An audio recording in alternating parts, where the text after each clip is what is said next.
The next poem I have to read is called Into Night. Moonlight blooms as days grow slight. Welcome to the fold. Clouds are shifting, changing skies. Into darkness, into night, through the forest, left or right. Is truth or just more lies? Moonlight blooms as days grow slight. Black and purple shroud your sight. You could follow plaintive cries into darkness, into night, which is dark and which is light. Which path is your soul's demise? Moonlight blooms as days grow slight. Gasping tendrils hold you tight. Clutching shadows drag their prize into darkness, into night. Falling, diving from the heights. Will you drown or will you rise? Moonlight blooms as days grow slight. Into darkness, into night. There is a hill, there is a house with a door, a house hiding secrets, secrets that are dark, secrets better left unnoticed. Unnoticed movement, unnoticed whispering, whispering from beyond, whispering of a book of death and evil, a book terrible but great. Great old ones are sleeping. Great tentacled one waits dreaming, dreaming in water, dreaming through ages. Ages of exalted nothingness, ages of worship. Worship the great ones, worship or perish. Perish in unspeakable horror. Perish knowing their anger. Anger reaching the tallest mountains. Anger reaching the seas to contain the sleeping. Sleeping as they replace sleeping, but not forever. Forever they will always exist, forever in the back of your mind. Mind flashing through images, mind cannot comprehend them. Them with the mighty forms, them with tendrils of darkness, darkness overwhelming, darkness begetting nothing. Nothing is scarier than nothing. Nothing is more powerful.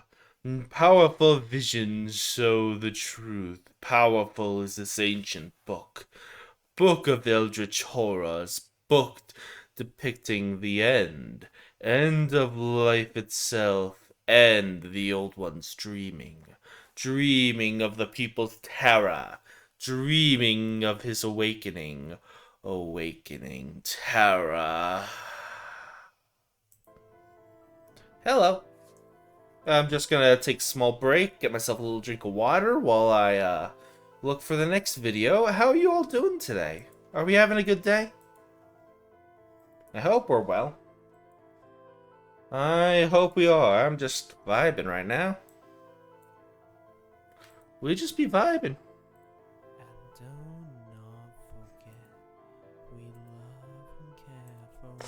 Okay, what's the next story I should read?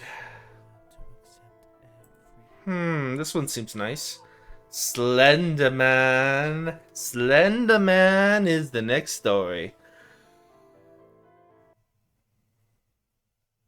The thin man governs the forest with stretching tentacles. Get the pages one by one, but he will find you. He's there lurking behind you. Take a step, don't look back. He always is watching you. Blank face has no eyes.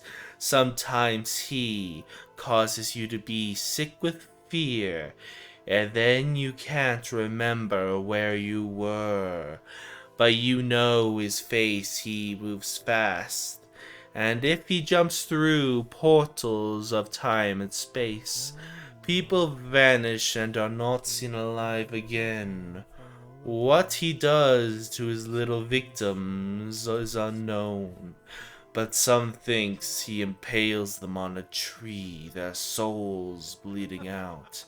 Thin and tall, malevolent thing in his suit of black ink, creating paranoia, you're not seeing things. After me in this dark forest, where to run? I can't run. I need to find those pages. It is my only hope. My only hope. So, children, who live in this world don't go with the tall man. Don't follow outstretched arms or your sight is static.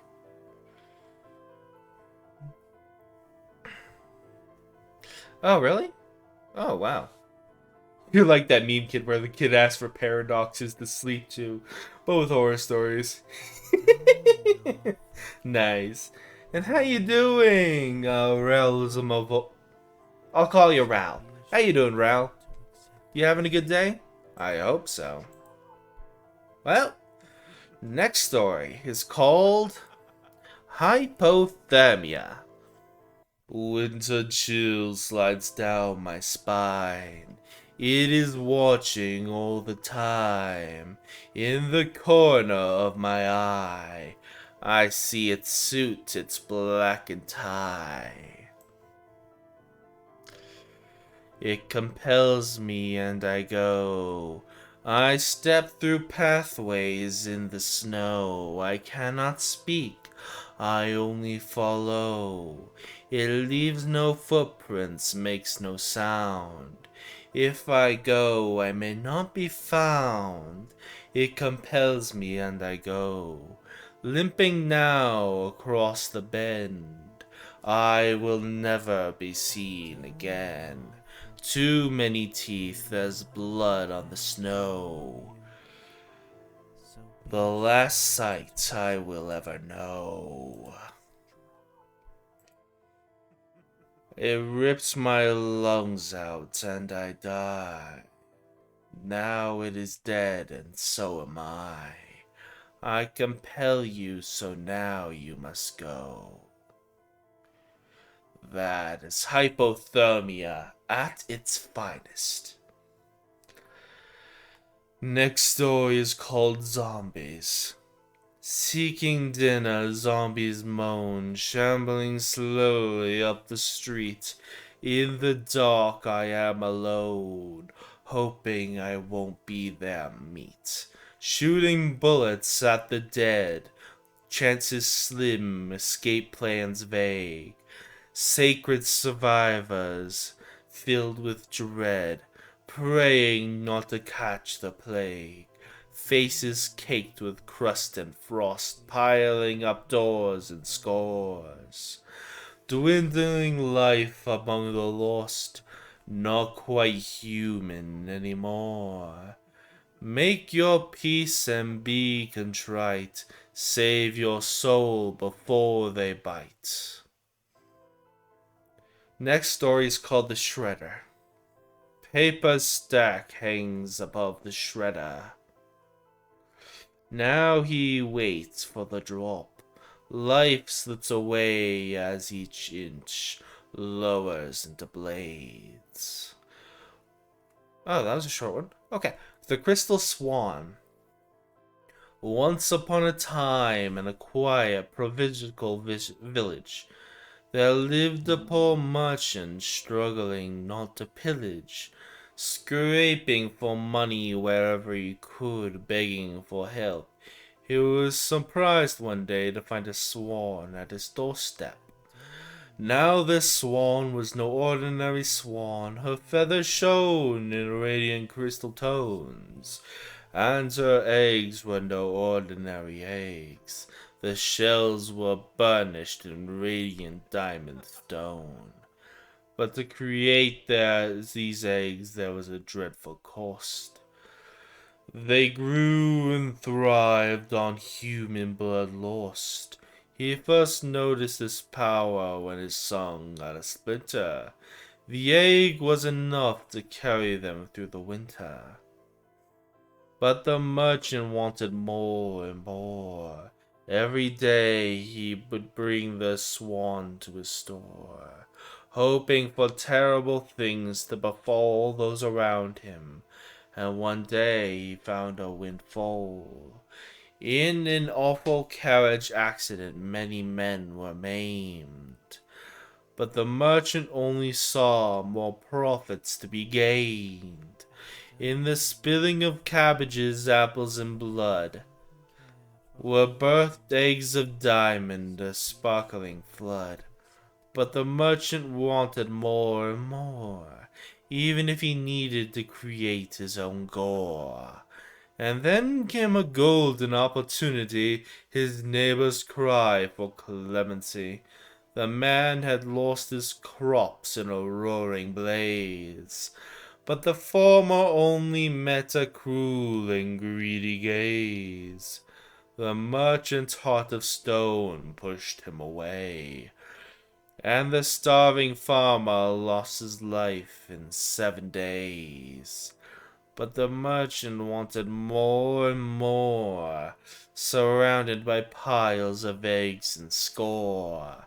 He still could not achieve his fill, so his mind was made to kill. He slaughtered the village, all of women and men. After the death of his children, he realized his deed. He could never ever get them back again. Diamonds upon diamonds filling the street. Once upon a time, in a quiet provincial village, died a merchant struggling to atone for his sins. A lone swan with crystal feathers flies away, dyed crimson red with the blood of innocence. Last story for today. Children are so sweet. I was oh so hungry. Sure, I was living in a gingerbread house surrounded by candy, but I longed for something with a little more substance. I needed more, more, more. Two little children trudge up the road, chubby and confused, carrying a certain gravitas. What a wonderful surprise! I beckoned them inside with spatula in hand. Don't mind the barbecue on my apron. They eat and they eat and they eat, shoveling cakes and cookies in cavernous little mouths. Dark pits of no return. Smacking and tearing, swallowing the sun whole, more and more and more. Their violence gives me the most delightful chills. Don't you feel cold, little boy, after such a delicious meal? Here, I'll warm you up. Nice and toasty, it's nothing personal. After all, I'm hungry too. Baking my warm little pies, full of warm little squelches, and a light crunch here and there, chunky little cheeks stuffed with flavor. Bright shining eyes are a happy meal prize, little sausage fingers dangling limply from the oven. The smell of boiling blood wants me to eat. Children are so sweet. That one kind of made me creeped out. Let's find someone to raid now, because that was the stories for today.